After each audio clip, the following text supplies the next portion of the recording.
qui est très important, c'est d'arriver à former un couple. Un couple qui s'entend bien, un couple qui se comprend. Oui. Donc le cheval n'est pas un sujet à qui on impose des tas de choses, parce que j'avais des cavaliers qui me disaient toujours, moi je veux le contrôle. En réalité, et c'est une caractéristique du travail, c'est que ces gens-là, souvent, n'ont pas vraiment le contrôle. Ils ont une chose, c'est l'obéissance. Mais quand on a le contrôle, c'est que finalement, on met le cheval dans une telle situation qu'il devient presque autonome. Il fait tout ce qu'on a envie, on doit quand même donner quelques indications, mais il participe. Et ça, c'est la grande, je ne dis pas que c'est une nouveauté, mais l'équitation moderne va dans ce sens-là. C'est pour ça qu'aujourd'hui, je trouve que c'est une formidable évolution, mais il faut aller dans ce sens-là. Et c'est très bien parce qu'on est dans l'époque où on protège, on essaie de faire attention au bien-être des animaux, mais il n'y a rien de meilleur que ça. Le cheval, il s'amuse, il a envie de sauter. Vous savez, quand il saute, comme certains de ces chevaux sautent, en étant autonome et facile, croyez-moi qu'il s'amuse. Hein.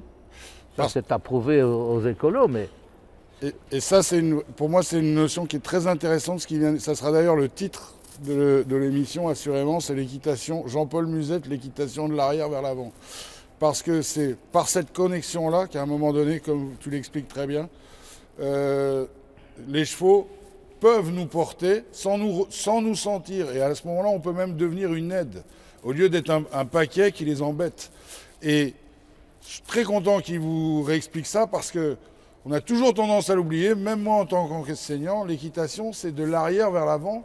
Et les anciens nous le disaient toujours, et nous, notre génération, on a tendance à l'oublier, puisqu'on a des chevaux qui ont beaucoup plus de sang d'ailleurs maintenant, qui sont plus faciles à connecter qu'à l'époque.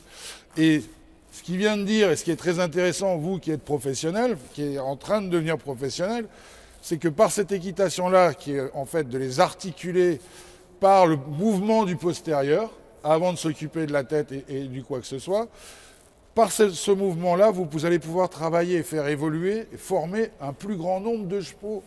Parce que le cheval parfait n'existe pas, mais par contre l'équitation parfaite existe depuis longtemps, puisqu'il l'a appris depuis longtemps et il nous la transmet.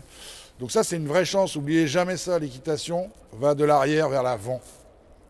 Ok ? Et ça paraît tout simple, c'est tellement basique, mais tellement oublié, que c'est la différence entre le cheval qui nous transporte ou le cheval qui nous porte. Et moi, c'est mon dada, cette histoire-là. Et ça, par l'équitation classique qui nous explique, les chevaux vont nous porter. Ok ?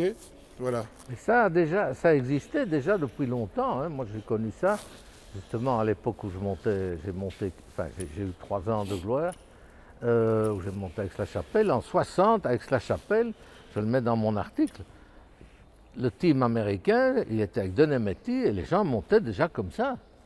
Denemeti, finalement, on le qualifie comme l'inventeur, je dirais, de l'équitation moderne de concours hippique.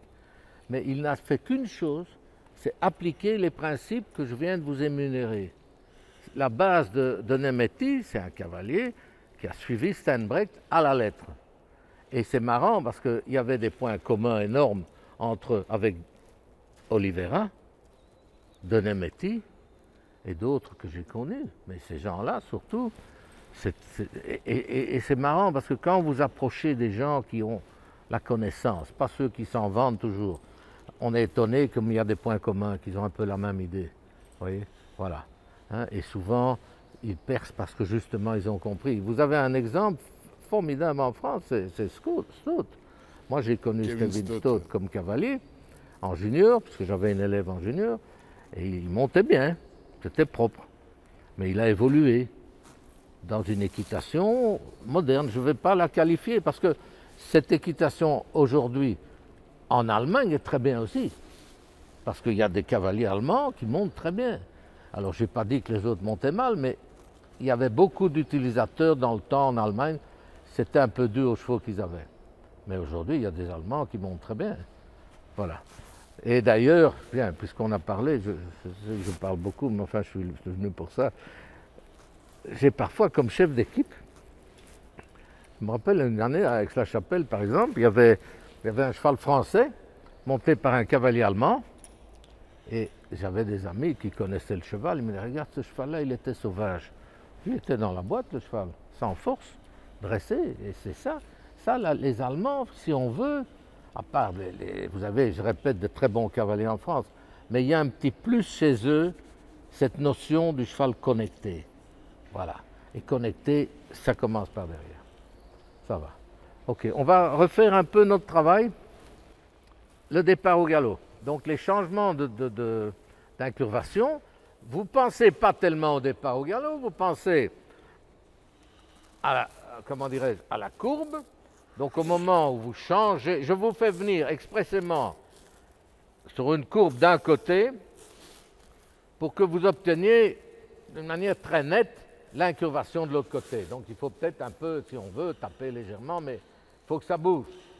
Et le moment où le cheval va faire ce mouvement-là, il va presque partir au galop de lui-même. Il ne faut pas tellement demander le départ au galop.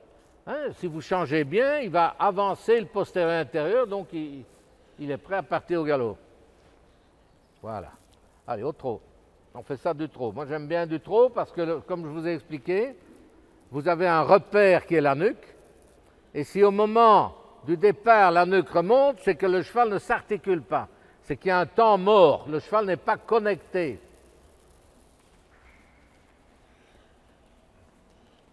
Profitez du coin. Il faut prendre, voilà, faut pas, vous n'avez pas le temps de dormir pendant 3 foulées pour vous dire comment je vais faire. Non. Changement d'incurvation au galop. C'est trop tard, ça. C'est trop tard. La jambe droite, sans qu'il accélère, tout est trop tard. Alors, je vais vous dire une chose. Moi, presque tout ce que je vous explique, je l'ai appris. Et je ne vais pas citer tout le temps des noms, mais j'ai une de ces personnes, ça c'est beaucoup mieux, qui disait ceci, je ne vais pas vous arrêter pour ça. On veut faire quelque chose, on prépare. Il faut éviter de surprendre le cheval. Juste terrain. Mais les grands cavaliers ne préparent pas longtemps. Et il vaut mieux préparer pas longtemps et que ça rate, ça vous permet de recommencer. Parce que préparer pendant un quart d'heure, le cheval s'endort, il ne s'amuse pas. Voilà. Voilà, ça commence à aller, on recommence. Vous voyez, les chevaux, il y a des chevaux là qui partent au galop sans monter la nuque. Parce que le départ au galop, le bon départ, c'est ça. Il faut un cheval qui emploie ses pieds, qui s'engage, et pas une masse qu'on bouge. La masse qu'on bouge, il va remonter sa nuque puisque les postérieurs sont encore dans son box. Là. Oui, c'est pas mal ça. Pas mal. OK. Voilà. Bon, on va quand même un peu travailler dans le manège. Et vous les mettez au galop, vous restez au galop. Mais vous restez à 5 mètres du paroi, du pare-botte. Il est grand, le manège. Il est plus grand chez moi, non? 70-35. Comment vous... Pardon? Au galop à 5 mètres du pare-botte sur tout le manège. Voilà.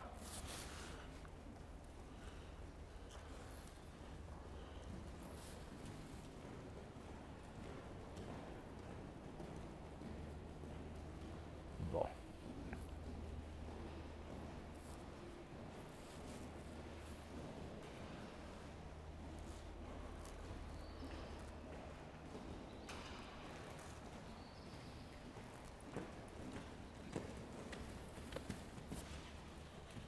Remonte sur terrain. Essayez d'avoir vos chevaux plus droits. Alors, faites attention lorsque vous galopez, que le cheval ne tourne pas trop sa tête à l'intérieur. Parce que s'il tourne sa tête à l'intérieur, immanquablement, il va mettre ses épaules à l'extérieur et sa croupe à l'intérieur qui ne s'articule plus. Là, c'est bien.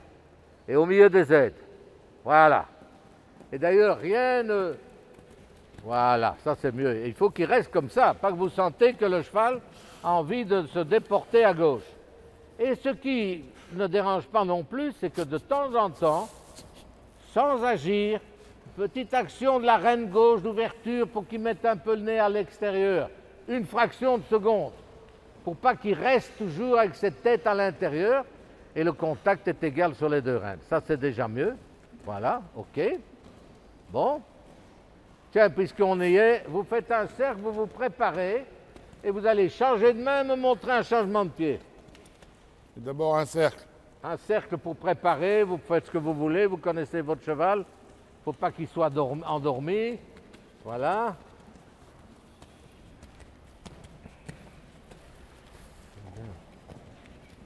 C'est un super cheval. Oui, mais elle aussi. Elle monte très bien. Elle a de la finesse, oui. Bon, quand vous voulez, hein. OK.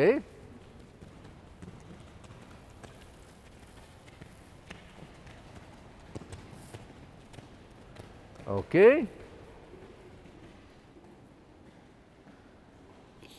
On va repasser au trot.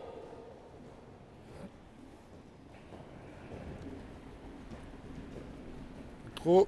Au trot, repassez au trot, repassez au trot. Ça va ou pas? Ou pas. Bon, maintenant, bon, les chevaux travaillent bien. Hein. J'essaie toujours d'avoir donné une idée qu'on s'est toujours amélioré. Mais voilà, mais dans l'ensemble, ils travaillent bien. Bon, moi j'aime bien les départs au galop. J'aime bien parfois, pour certains chevaux, changement de pied. Pour d'autres chevaux, contre-galop, ça dépend un peu comment ils se comportent. Mais encore une fois, il faut essayer de les amener à faire ça presque d'eux-mêmes. Votre changement de pied là, quand vous faites, vous essayez d'abord la première chose d'avoir un cheval droit, d'accord?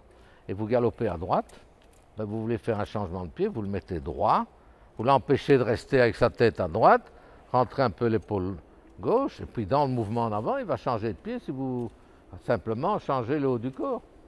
Pas besoin de tic-tic, et si ça ne va pas, on verra, parce que c'est souvent, il ne change pas parce qu'il est mou. Là, je vous ai demandé le départ. Vous voyez, ils sont mous vos chevaux. Il ne faut pas les faire chauffer, hein, attention. Mais vous devez sentir que c'est un mouvement net, qu'on les sent. Et au galop, on le sent parce que le galop, c'est une succession de bonds. Et on sent galoper. Le cheval rebondit. Et ça, je pense, vous montez toutes sortes de chevaux, enfin, je veux dire des chevaux de tous âges, la qualité de l'allure, c'est important. Donc le galop, c'est une allure dans laquelle le cheval doit rebondir. S'il rebondit, c'est qu'il s'articule.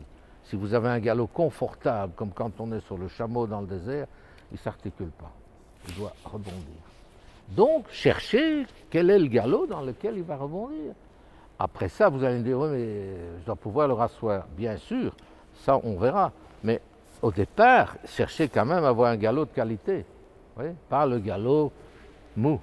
Il faut rebondir. Alors, pour faire ça, l'inconvénient du grand manège, parce que moi, j'ai travaillé dans un manège de 15 sur 35, que mon grand-père avait créé en 1930. Eh bien, quand j'ai eu mon manège plus grand, il n'est pas plus grand qu'ici, il est plus petit, il m'a fallu 2 ans pour m'habituer pour donner cours. Parce que quand vous êtes un petit manège, vous êtes obligé de faire un petit coin, de mobiliser. C'est excellent. D'ailleurs, je vais vous dire une petite anecdote. Ma fille, un jour, avait reçu un stage chez Nelson Pessoa. Et Neko, il lui a fait travailler dans voilà. Il avait fait un rectangle comme ça. Et là, il fallait faire tout, volte, changement de pied, contre-galop et tout. Hein. Là. Il y a un type, je ne me souviens plus, il avait écrit un bouquin sur les avantages du travail du cheval sur le tas de fumier. Il appelait ça sur le tas de fumier. Par rapport à au truc. Je ne me souviens plus du nom. Ouais, je demande à ça, mobiliser, oui, mais encore une fois, j'insiste, je vous l'ai dit, mais je ne dois même pas insister avec vous, je vous vois monter, pas de force. D'ailleurs, ben oui, moi j'adore donner le son aux filles, puisqu'elles n'ont pas de force.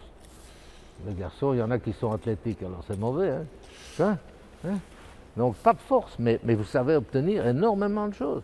Mais c'est pour ça que de temps en temps, s'il faut une fois pour le faire comprendre, il faut être, dans le fond, toujours net et clair dans les indications. Voilà. Le cavalier hésitant qui n'ose rien faire, c'est pas bon. Ne pas tomber dans la brutalité. On recommence, on regalope.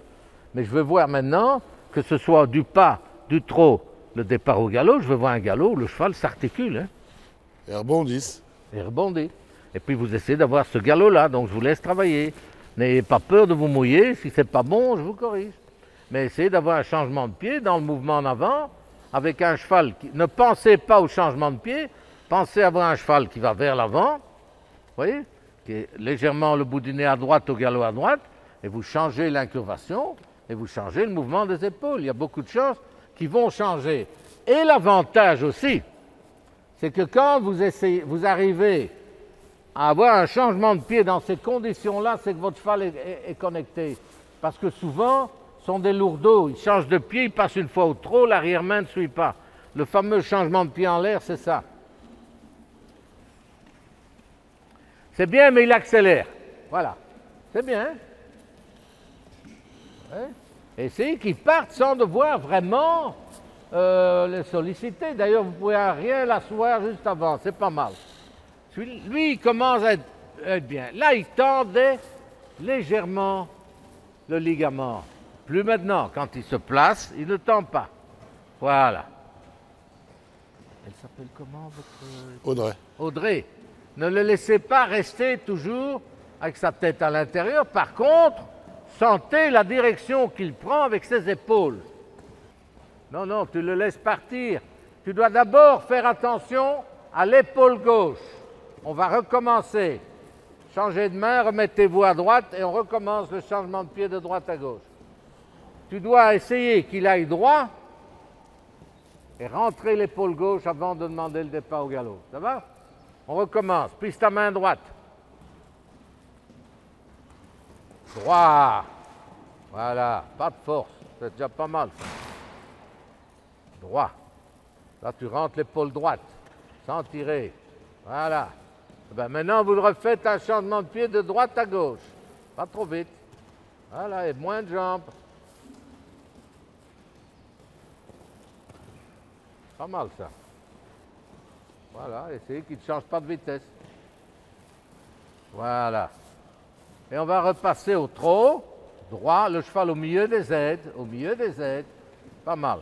Et au trot, et vous revenez vers moi. On va parler du départ au galop.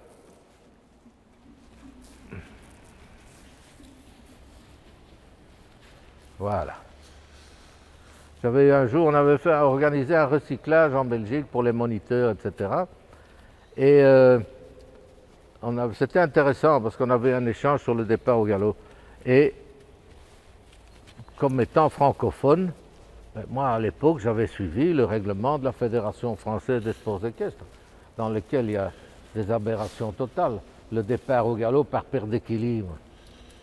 Je ne sais pas pourquoi on met ça dans un livre, hein. Ok, et puis les aides latérales, diagonales, enfin tout. Et j'avais un ami allemand qui était un Belge qui avait fait ses études, si on veut, de Bereiter en Allemagne. Et il disait, ah non, nous en Allemagne, c'est toujours la jambe intérieure. Bon, je n'ai pas dit que c'était vraiment l'exemple à suivre, mais ça m'a fait toujours méditer. Et il me dit d'ailleurs, vous essayez ça avec des jeunes chevaux, ça marche toujours. Et ce qu'il voulait dire, et finalement c'est la déduction que j'en ai eue, parce que j'ai eu 2-3 discussions avec mon ex-épouse qui était une olivériste, convaincue, de savoir si quand on part, le cheval prend le galop, qu'est-ce qui est plus important? Est-ce que c'est le postérieur extérieur qui va le pousser ou le postérieur intérieur qui va s'engager? Moi je prétends que c'est le postérieur intérieur, elle dit que c'est le postérieur extérieur, enfin on se mettra d'accord un jour. Or,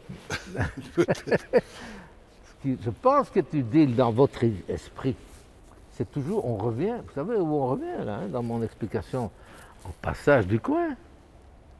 Parce que quand votre cheval est droit, il s'incurve, ben, il va avancer son postérieur intérieur, donc il va partir presque au galop tout seul, mais en s'articulant.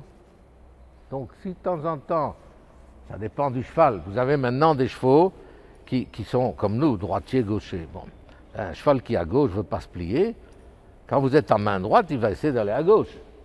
Donc celui-là, si vous voulez partir au galop avec la jambe intérieure, il faut absolument mettre un mur à l'extérieur, l'empêcher de se déporter. Et puis on peut demander.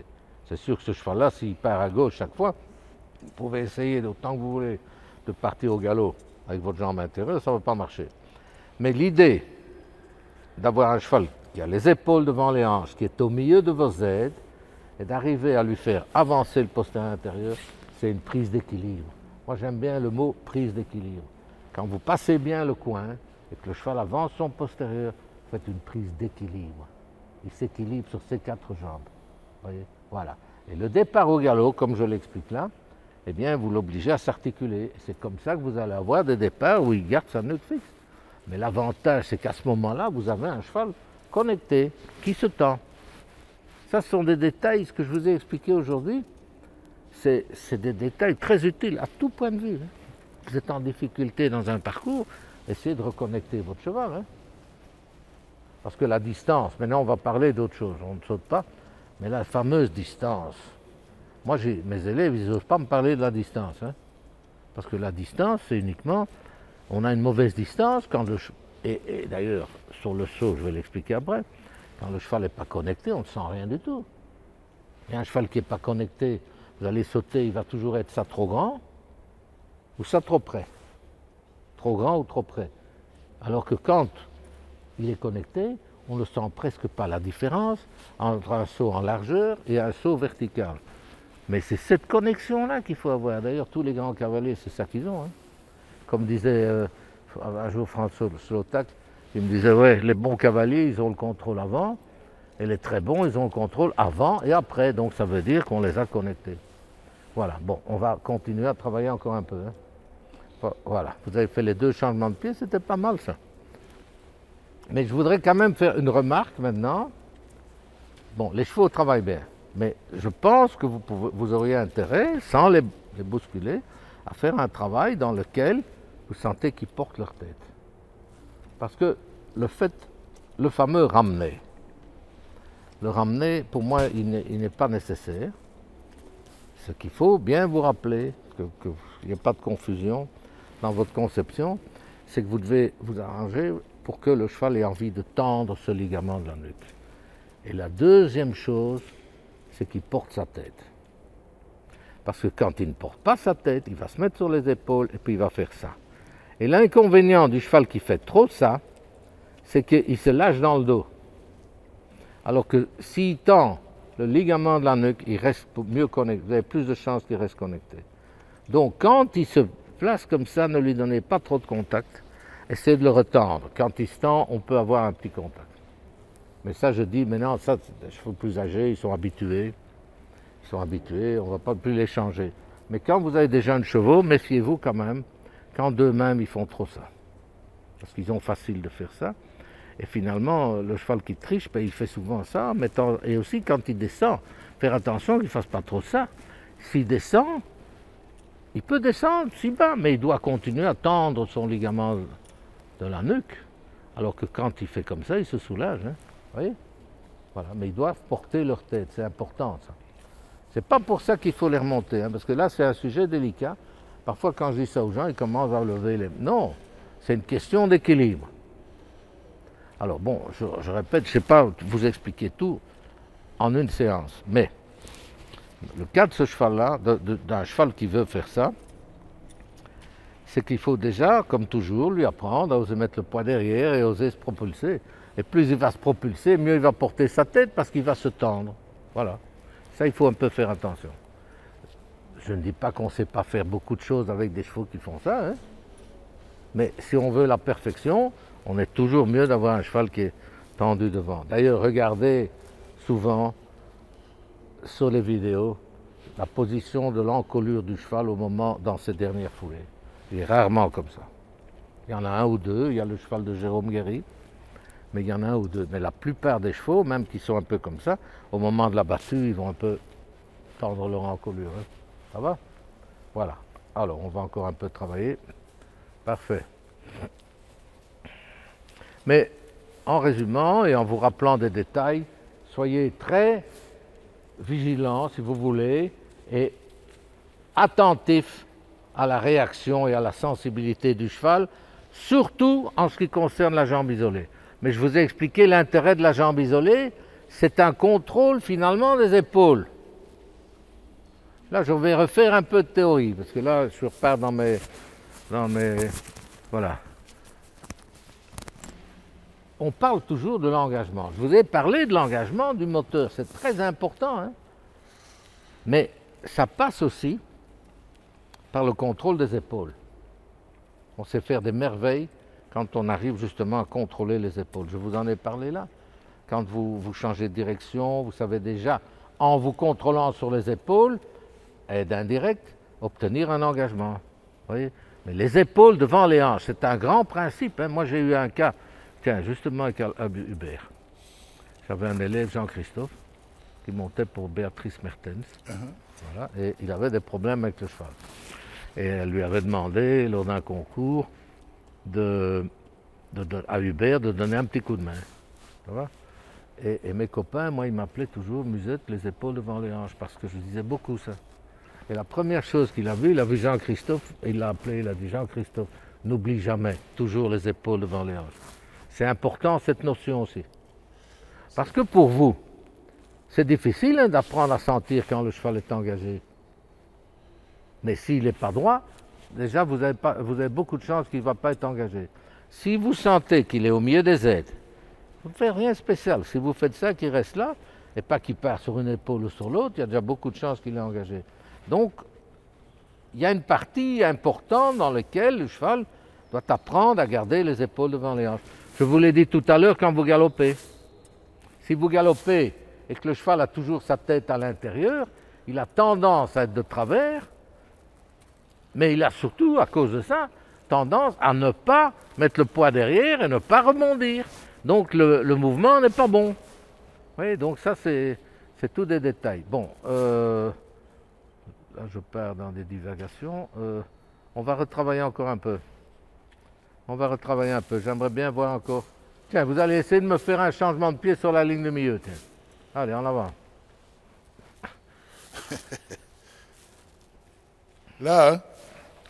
Est-ce que, sur la ligne du milieu. est-ce que je peux parler d'autre chose avec Vous toi? pouvez parler de tout, de Avec toute vous? façon, il n'y a pas de souci. Ah bon?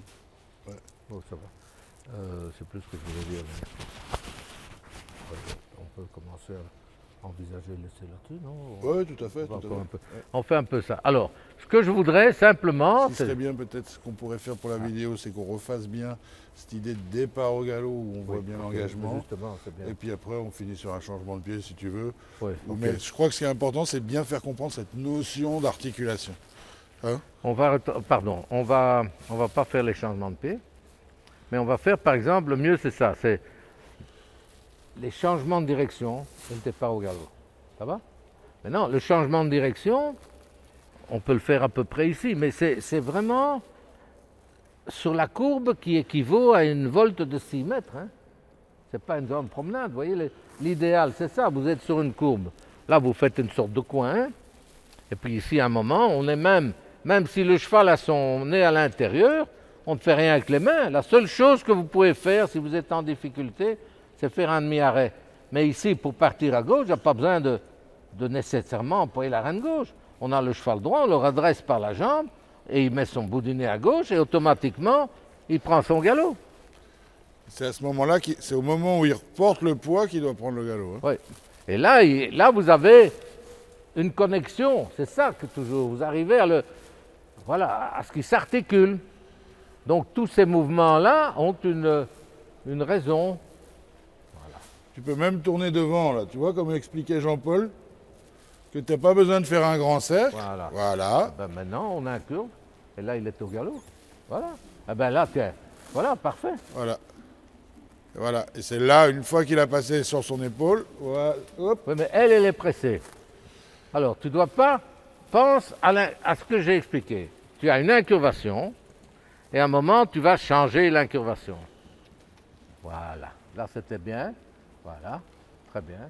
Et vous ne devez surtout pas avoir l'impression qu'il faut tenir la bouche. Et là, les chevaux commencent à bosser convenablement. Oui, mais lui, ça va le faire le plus grand bien. Hein. Parce que quand on travaille, justement, ça c'est un détail, avec un jeune cheval, qui parfois a du mal à rester au galop, et vous l'avez entraîné à faire ça, quand vous sentez qu'il va perdre le galop, vous demandez un départ au galop dans le galop. Parce que les gens, qu'est-ce qu'ils font? Ils poussent pour les garder au galop. Alors quand on pousse pour les garder au galop, le cheval il raccourcit sa foulée et il ne galope plus. Par contre, prenez le risque qu'il perde le galop, mais si vous arrivez au bout d'un moment à pouvoir Dans le galop, redemandez un départ au galop, ben, tout de suite, vous le faites rebondir et il apprend à mieux galoper. Ça sont des choses toutes simples. On va refaire encore un ou deux départs au galop. Hein. Pas vous suivre, s'il vous plaît. Voilà. On va faire un par un, là. Oui, c'est mieux.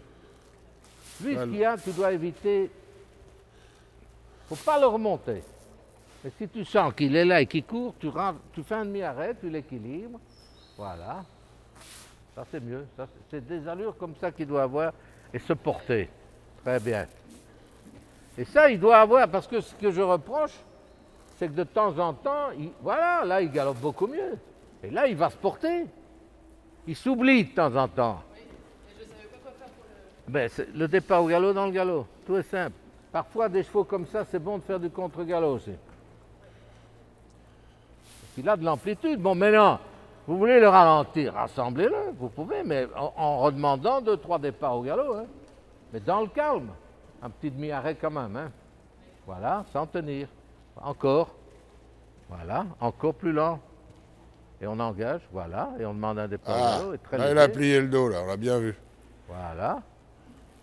Et on se fait porter. Hein. Le cheval, c'est le cheval qui galope, c'est pas le cavalier. Hein. Le cavalier, il est sur ses ischions et il absorbe les chocs.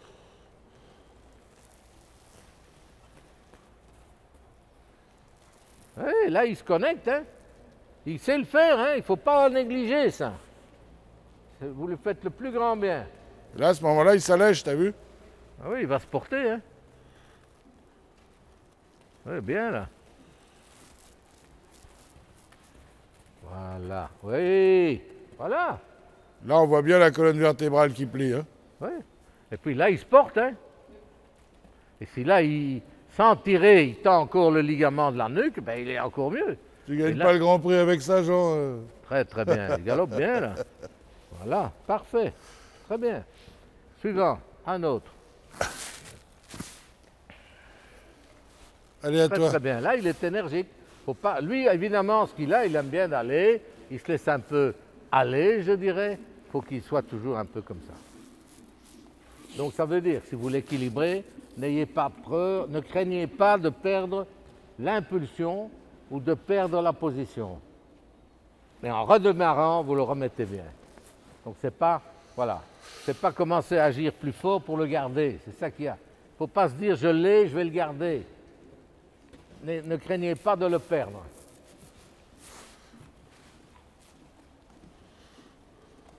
Ah oui, mais il a ce mot-là aussi, oui, ok. Mais n'essayez pas, dans le fond, ce qui est très facile, ne pas essayer de raccourcir l'encolure. Et il faut se dire que s'il raccourcit l'encolure, voilà, il faut qu'il ait une position naturelle, qu'il porte sa tête, et quand même, sans bricoler comme les dresseurs, le point le plus haut, c'est la nuque. Donc s'il ne trouve pas la main, il vaut mieux rendre et reprendre que de chipoter avec les mains. Voilà, on le perd, on rassied et on redemande un départ au galop. Et rassied, c'est... Voilà, voilà. Là, il a été un peu... Mais c'est pas grave. Si on le perd, c'est pas grave. Voilà. Et ben, on va... Tiens, comme il est là, il va bien, on va changer de pied. On change de direction, on change de pied, mais on essaye qu'il soit bien droit, qu'il se porte. Hein, et au milieu des aides. Voilà. Voilà, beaucoup mieux. Il ne doit pas ramener le bout du nez. Voilà. Là, il commence tout doucement à se tendre, à tendre le ligament de la nuque. Il veut toujours aller bas. Hein. Voilà, mais ce n'est pas grave. S'il veut aller bas, on remet le poids derrière. Voilà. Et là, on peut essayer de le ralentir. Par des demi-arrêts gentiment, encore. Le rasseoir, encore, sans tenir, voilà. Et si là, il faiblit ou il lâche le mot, on redemande un départ au galop dans le galop. Ça veut dire que, attention, quand je dis ça, c'est en tenant compte de ce que je vous ai fait travailler. C'est un départ au galop dans le galop pour faire travailler les postérieurs, hein, pas pour le faire plonger. Et on va refaire un changement de pied. Relax, droit. Voilà, là, il est moins bien, c'est pas grave, on le rassied. Encore, demi-arrêt, là, et un petit départ au galop. Et si on le fait bien, il va porter sa tête. Voilà, pas mal, et on va avec lui, très bien. Parce que là, c'est un malin, hein, il se soustrait au travail, puisqu'il ramène le bout du nez, il ne tend plus le ligament de la nuque. Donc s'il ne tend pas le ligament de la nuque, c'est qu'il ne s'articule pas assez. Mais enfin, il va bien. Hein. Voilà. Suivant. Très bien. Là, il commence à aller bien, tu vois. Super, Axel. Il faut penser à ça. Que le cheval s'articule. Voilà, très bien. Et donc, pas chercher, voilà, très très bien. Et un trot dans lequel, si on va demander quelque chose, il ne plonge pas. Donc, on a un peu le poids derrière. Très bien. Voilà. Et la main, ça, j'en ai pas parlé. Mais n'oubliez pas, quand vous travaillez votre cheval, c'est que le cheval au pas et au galop, il a quand même besoin de pouvoir osciller légèrement la tête. Donc on n'est pas dans le même travail des mains qu'au trot. Au trot, le cheval ne bouge pas la tête, mais au pas, il faut toujours que vous devez accompagner, parce que le cheval doit toujours avoir l'impression que vous l'accompagnez. Si la main est un bouchon, le cheval ne travaillera pas bien et il sera inquiet. La main, c'est un filtre, très très bien. Voilà, il galope bien. On fait un changement de pied là. Et tu vas faire attention avant de penser à mettre les épaules devant les hanches. Que quand tu vas à gauche, il ne se penche pas à gauche. Très bien, et on va refaire la même chose à droite. Peut-être qu'à droite, il faut soutenir un peu plus le côté gauche. Rentrez l'épaule, hein. Voilà, on va changer de direction.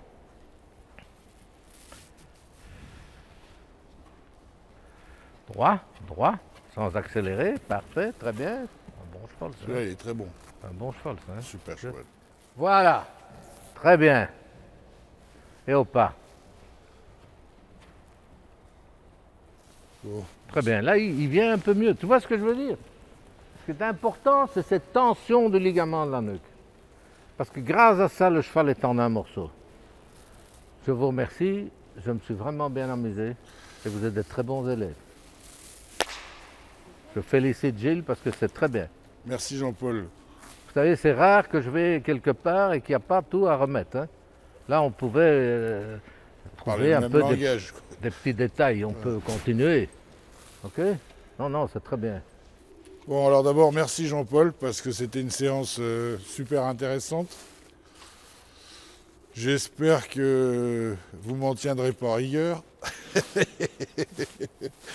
Et donc voilà, en fait, le grand truc que tu nous as rappelé, et merci, parce que c'est la clé, c'est la première clé, c'est que l'équitation vient de l'arrière, d'accord? Et que par un mouvement tout simple, qui est ce fameux travail dans le coin et départ au galop, eh bien on a des chevaux qui se mettent à se connecter. Et surtout sans coercition. Voilà. Et on a vu qu'au début, pour les trois, on avait des chevaux qui étaient un petit peu mous du genou. D'accord? Et que par ce travail-là, d'un seul coup, ils se sont mis à être plus brillants, à prendre plus de plaisir dans le travail. Je ne dis pas qu'ils ne prenaient pas du plaisir, mais ok, ils se décontractaient, machin, mais ils ne savaient pas trop pourquoi ils le faisaient. Alors que là, d'un seul coup, on les a intéressés. Donc c'est super, alors on continue dans ce sens-là. Tout grand merci, Jean-Paul. Je te remercie également. J'ai bien envie de te refaire venir d'autres fois si tu as le courage. Pour des élèves comme ça, oui. Eh bien écoute, ça sera avec grand plaisir. À mon âge, ce qui m'intéresse, c'est les progrès. Ouais. Mais je veux te féliciter quand même pour la base que tu leur as donnée, qui est excellente. Hein. Eh ben merci. Voilà. Merci beaucoup. Merci beaucoup. Voilà. Non, non, très bien. Au revoir. Très bien. Super.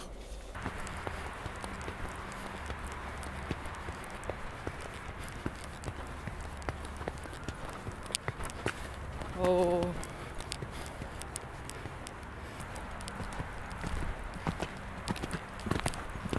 Ah, l'extra, ça c'est bien.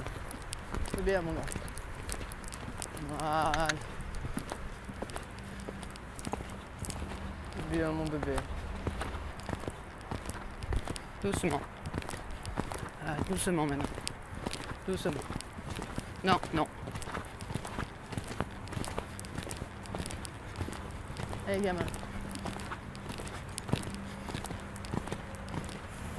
C'est bien, mon bébé. C'est bien, mon grand.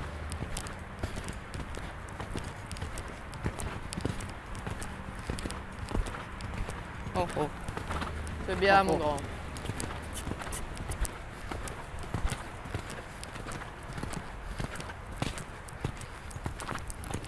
Bien, mon garçon, ça. Bien, mon garçon, ça, super. Voilà, continue, continue. Voilà, ça c'est parfait. C'est bien, mon grand. Oh, voilà, marche un peu. Voilà, arrête. Pas de pépère. Oh, oh, oh, oh, c'est bien, mon grand. Oh, oh, oh, oh. Non, non, non. Non. Non. Allez, c'est bien, mon grand. Allez, continue. Non. Pas de pépère. C'est bien, doucement, doucement. Ok. Ouais, ah, c'est bien. Ah, c'est bien, mon garçon, doucement. Ça va, t'inquiète.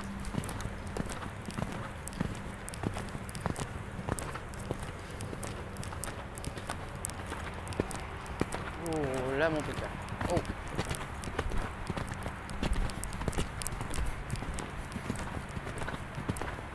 Non, non, non.